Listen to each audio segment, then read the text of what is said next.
Hello and welcome. Today we are going to examine the game number 4, really cool game in which Ding managed to win Nepomniachtchi in the World Chess Championship match 2023, and in this position particularly we can see a big error. Let's see together how Ding punished him.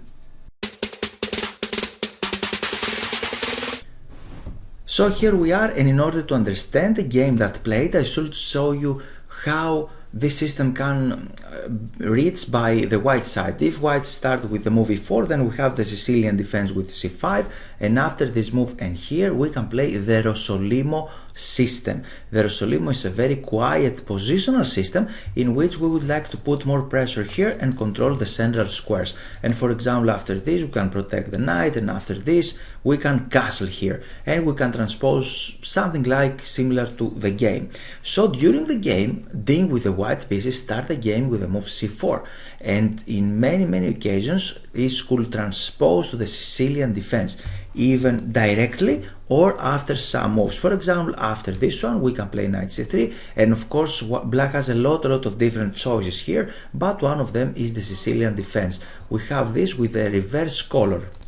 And now if you continue the game with knight f3, knight here, we have the 4 knight Sicilian or English, and after e3 this is the extra move, the extra tempo. Many times white can play the black systems like the Sicilian or other systems with reverse colors in order to have an extra tempo, and if black in here enters in very sharp lines, he could end up in a big trouble.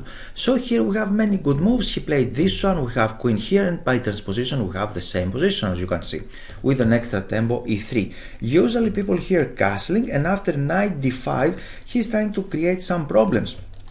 This bishop is under attack, he would like to capture the bishop pair, and of course why black cannot really capture here, because you can recapture with the pawn and we can remove this defender, so this knight will be under attack. Rook e8 is a very common move here in order to protect everything right now, and after this you can see we're pressing to destroy the pawn structure here, or we're creating some troubles, and after this, for example, we can take the pawn. The game is completely unclear because he has a lot of moves. It's very tactical, like this one. He has moves or knight to b4, or he can take here. He has a lot of moves, and the better player will win. It's a very interesting and rich position, this one, and maybe we can see it in a later stage of this match. And here he just captured here, and Ding has a dilemma. He can take this one with many different ways, in 3 particularly. He can take with this pawn. This is the worst of all, obviously, because the bishop is not open here, and why we just capture like this. If he just capture with the queen, black can play queen to e7, and next moves are e4, try to kick this knight away, and next move is d5, so he's going to equalize the game. For that reason he played this one, b takes c3, and now we have a hybrid, we can say, between the Nimzo-Indian defense, in which black is taking this knight here, and queen's gambit and other systems. It's little different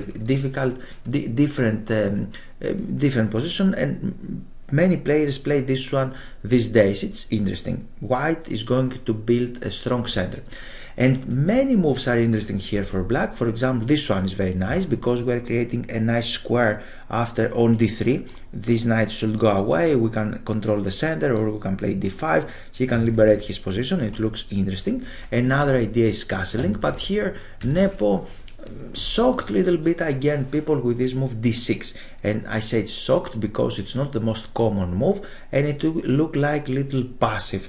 Let's say it's not a bad move because he's trying to develop his pieces. However, I think he didn't knew his preparation, he didn't remember his preparation during the game, and you can see how rich the chess is. We can transpose from many different openings. And now we have e4, and he played castling, bishop e2. I like very much the move here h3. I like it personally. It's completely different from the second game because right now we're stopping that move, and he would like to play strategically. I like this one. However, we have tactical problems, and we cannot just play strategical good moves without good calculation, because after this one he can play something like this, and now boom, f5 try to strike in the center of the board, and white is lacking in development, so black has very active pieces. He didn't play this one, he played bishop e2, and we're following a game here. Knight h4, we have d4, and black has a lot of good options like f5 again or queen to f6, but this one is an inaccuracy for sure, because white just captured, he just recaptured here, and you can see we have a very nice sender. This is a double pawn here, and we have free hands here to continue the game. We have extremely solid, robust sender. And a decade ago, we have a game here, Rapport had the white pieces, and Rapport is the second of Ding. He's helping Ding in his opening preparation, so for that reason Ding knew what he's doing, and in this game Rapport played this extremely strange looking move, h4. He would like to crush his opponent on the king's side. For that reason he played this, and after this one he played this to overprotect everything. We have that move, and now he played knight g1. It looks extremely strange, but when people playing something for the first time, we can experiment ourselves with these very strange moves, as you can see. And during the game he played this one because the king is in the center of the board. He played here, and after this move he captures, and after that he played again knight c3, because now black cannot really destroy the pawn structure. He can recapture with the bishop. But it was a little strange, this one. Rapport managed to win that game. And let's come back to our example. Here he just played, Rapport played h4, and of course with Ding he prepared another continuation, castling. It looks very nice, and he would like to play in the center of the board.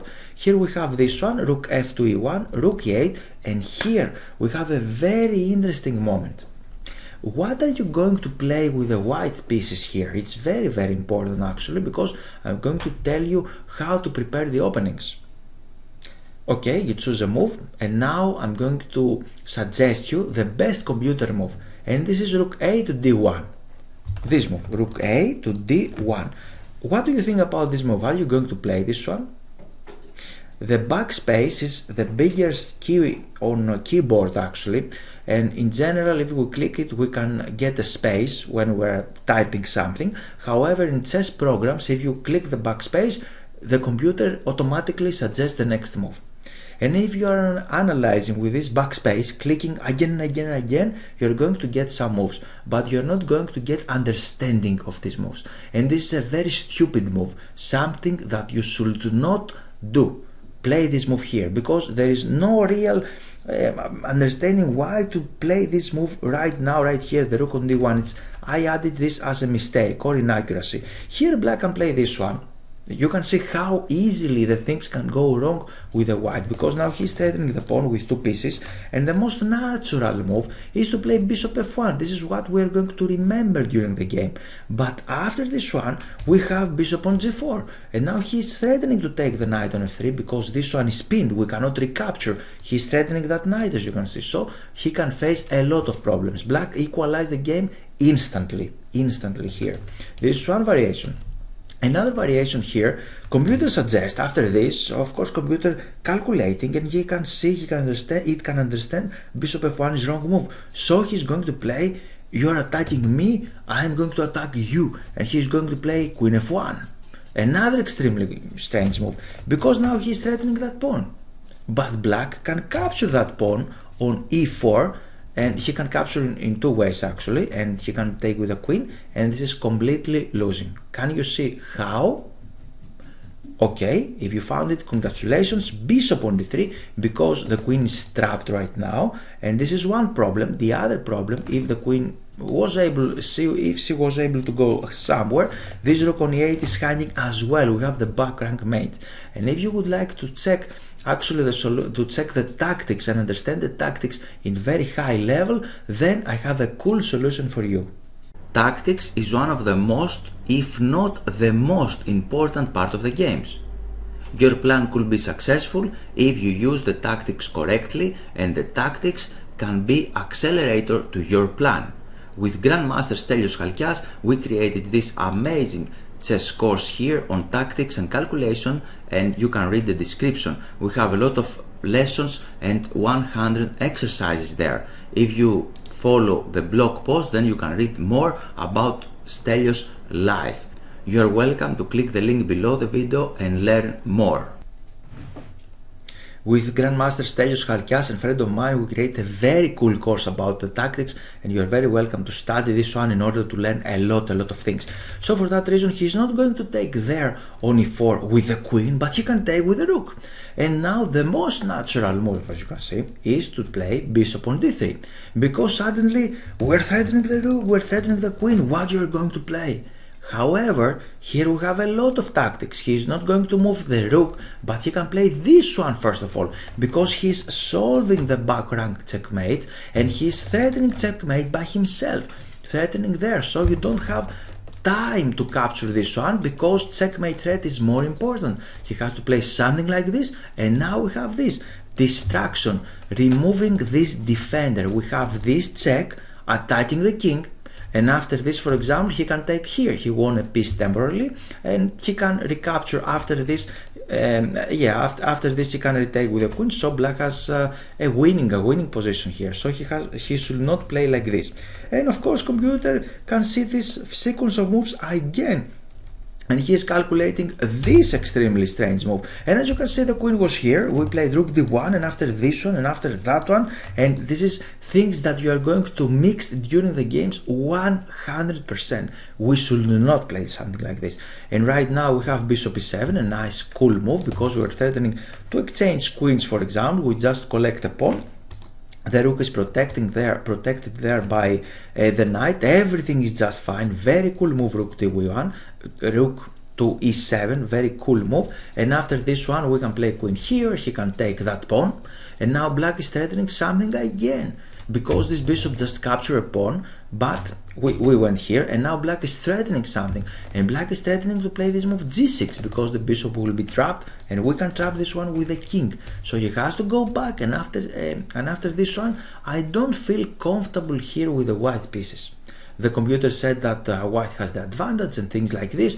However, he's coming forward with his pieces. He has very active pieces here, and the queen, this is outside in the area that we are defending here. The king feels little alone, and I don't feel safe with the white here. The position is extremely unstable. For that reason, it's very bad to select first computer moves like this one, rook to d1. During the game, Ding maybe didn't remember the preparation 100%, and he played this move bishop on d3. But of course and obviously, he had studied the key idea, not the move, the idea. This is extremely important to know, and how to analyze games. If you find someone to explain the ideas, this is amazing. And the idea here is to play c5. You can play this one not in this particular position exactly, but in general. And the idea behind that move is to open up a little bit your bishop, but more specifically is to remove a defender here, the d6, in order to push forward the pawn. And for example, after this we can play e5, attacking the queen, and after this we can play something like that. Right now, because overprotecting everything, we would like to push the bishop, to put the bishop here, for example, and start pushing the pawns forward. This is the idea, and this is how you should analyze the opening. This is very important. And if you like the tip that I just give you, you are very welcome to click the super like, as you can find below. And here we are going to continue. He just played a normal move, and now Nepo equalized the game immediately, we can say, with this active move bishop g4. But we are humans, we cannot remember everything, but we can remember the ideas. He played this one, and now again Nepo played something extremely strange. Actually, I can understand the tension, I can understand how important the games are. I can feel how strong these players are, but sometimes they are playing wrong moves, very stupid wrong moves. And he has to play something like rook a to d8, putting everything in the center of the board and waiting. He don't have real counterplay here, he has to wait. The position is approximately equal, but he played a very typical strategical mistake to put the knight in the edge of the board. The knight on the rim is dim. It's very bad to have these knights in the edge of the board, and he did it again in the game 3, but he won in the game 3. It's like to play with a fire with this knight, because everybody has some ideas to put the knight in the edge of the board. Maybe he's attacking something, he can create some tactics, we have the ideas to go there, but the knight will stay there for a long time. And here Dink didn't know this position, obviously. This is completely new position for him, and let's say now he's going to play the move number 1 in the game, in move 14, because he's thinking by himself, and he played the best move because he knew the idea, and the idea is to play c5, and after this move he played e5. Little more stubborn was to play something like b6 here, a very cool idea because we are not giving up this important pawn and not give him a freedom, and try to do something about this one. We are not really threatening to take this, maybe, but it's a very nice idea, and maybe to regroup the knight like this, because the knight is not doing anything there. But during the game he just took here, and after this here, and now d5, and we can see this really impressive center of the very impressive center. The knight is out of the game, and he just give up a pawn. You can see this is the extra pawn. What black can do with this extra pawn? Not much, right? And we have this move, he played c4 to control everything, and after this, now it's time to regroup the knight. The poor knight from there has to go in the center of the board, it's outside, and this is a really impressive center. We have this one, and after that we have another brilliant maneuver here. I really like the game, how it continues, and he continued with a very nice way. Prophylaxis is a very important technique that we should do. It's approximately on 2000 rating level in this one. People, when they have 2000 rating, they are playing prophylactic moves. And now black is threatening something, let's say. His idea is to play something like to f3, because he would like to create some troubles there, to destroy the king side here. But Dink played this very nice move, stopping this f3 idea once and forever. Try to exchange one active piece of black here, and this will be out of the game. And again we have tactics, because you have strategy, this is strategical ideas, but tactics said what's going on after rook takes e5. And we can understand this is losing, because we can take, sacrificing the bishop, we have some exchanges, and now the rook on e5 is hanging, and white won the exchange. This is what is happening during the game. This is very nice strategical good maneuver, and of course very nice calculated. And we have now this move, he played queen here, overprotecting everything, and now he played the bishop there, knight back, very normal moves. And here we have another little tactic. What's going on about d6? Are you going to play d6 or not? Because we're threatening this one and we're threatening that one. It's good or not? I'm going to eliminate the arrows. It's black's turn. Can you find the best here? And the best move is to take with the knight. Very cool move, because the pawn is pinned, and now he just destroyed our center. After this he can take here. He is not became a checkmate. It's not a checkmate, but black is completely winning. For that reason it was unnecessary to play this move d6, and sometimes you resist the temptation to play this very natural move d6, attacking everything. You should calculate, and now he calculated correctly to organize his pieces, make little more room for the other rook, and now d6, f6, it's matter of character actually. Now black has to defend himself passively, and Nepo is not a person that he's going to defend passively. He has to do something. In his personality he needs to do something. I like him, but it's f6, it wasn't the best, because now after the move e6 we have powerful pawns here, and it is extremely dangerous for black to stay in the game. Maybe a little better was to play something like not to exchange the bishops, maybe to play something like this, and if the knights appear here, to eliminate the knight. Maybe something like this, or to retreat the knight, I don't know. The position is very difficult, but after d6 and this we have very nice pawns there, and if the knight lands here or there, then we will have huge problems. It's not easy to go there in these squares, but maybe, or it can go here, and in the right moment we can play something like d6 again. So we have this one, rook a here, rook a to d1, there we have some exchanges, and immediately asking some questions. Black managed to put his knight in better square actually, but now this pawn is very, very weak as he created in the first moves. And now he has to protect it. He played there, and now whites continue asking questions. What are you going to do with this one? And Nepo has to play something like g5, and now we have something like g4. He cannot take en passant because the knight is hanging, and white here is pressing. And he played the wrong move, knight d4.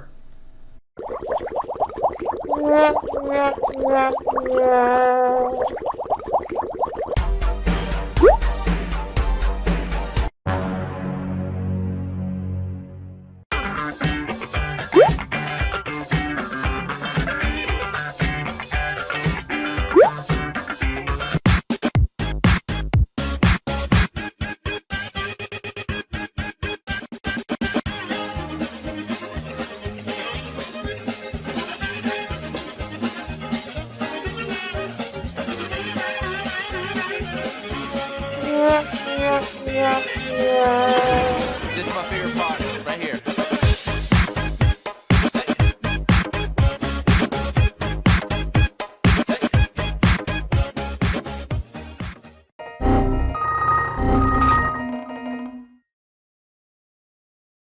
As you can see in the funny video that I created, Ding captured that one, and it was extremely bad for Nepo to destroy his pawn structure like this, and now the knight is jumping around all over the place. And it's a positional exchange sacrifice because the knight has beautiful squares. The knight can land here, and after this on c6 or on f5, attacking both of these pieces. And the problem is that black don't have a counterplay here, real counterplay, and he cannot activate the rooks because we don't have any active files. And after this move here we have knight takes, and after this one he played g4, try to stabilize the position and create a cool outpost for the knight. He is without counterplay, he just tried to open a little bit the center, and now the moves are extremely easy for white. He went here, and now this one, because he is threatening this double threat. This is a check and the queen is hanging, so this is a real threat. He went here, and now we have this move. He cannot really take it, and again you can see the fantastic placement of white pieces. We had an exchange, a positional exchange sacrifice. In game number 3 we have a strategical exchange sacrifice in which Nepo sacrificed the rook for the bishop on g5. You can check again the game, I have complete analysis about this. We had a strategical exchange sacrifice in order to promote his pawn to a new queen. This is a different exchange sacrifice. And after this move he played d6. What to do now? The next threat is d7. He has to do something, and after this he captured there. He's going to win back the exchange, but the problems didn't end because this pawn is under attack. He's threatening again. And of course you cannot, I didn't show this one in my Greek video actually here, because this is losing in the spot. We have another cool tactic, very typical tactic. You have the opportunity, try to find what white is going to play after this. Very typical tactic. And the tactic again is remove the defender. The defender is the queen on e8, so we can take this one, and after this we can create a new queen. And we had an extra queen, so we won a rook here after this one, and white is completely winning there. So we have this move, and after this you can see he started attacking, and he's combining the passed pawn with an attack. He played this, and we can understand, all of us can understand, that this rook on h6 is an extremely passive piece. He played this one because now he is threatening to play there and unblock his powerful pawn. We have this move, try to liberate a little bit his pieces by sacrificing a pawn, and after this he played that one. We have a check, and he played this because he cannot capture on e7. We have a skewering here, capturing the queen, and this is a party only for one person. Only one person here can enjoy the game, and this is Ding, because black's pieces are extremely inactive and very passive. We have this one, he played this, he went here, and now this move, try to attack a little bit this pawn. He cannot take here with the queen because we have the skewering again. He played here, and the last move of the game was queen to f8 because we are threatening the queen. And after this one, try to keep the blockade try to keep the blockade here. We have some ideas. One tactical idea is something like this, to create an attack against the enemy king. I don't really like this one, but the simpler solution is this. And as you can see, we are going to remove this defender. If you just capture the queen, we can create a new queen here. So Ding managed to win this beautiful game. I really like it. Very nice strategical game. The match is balanced actually, and the better player is going to win. But it will have a lot of good excitement moments as this one. So thank you very much for your attention, and looking forward to see you in the future videos. Thanks for your time, and I hope you enjoyed the video. Here it's time for action. This is the initial page of my website, and here you can click Give me access to get access to free lessons. You can read this page, and if you scroll down, here you can add your name and your email. After that, you're going to take a free lesson how to avoid chess blunders. So, time for action is now, and you're very welcome to join my mail list.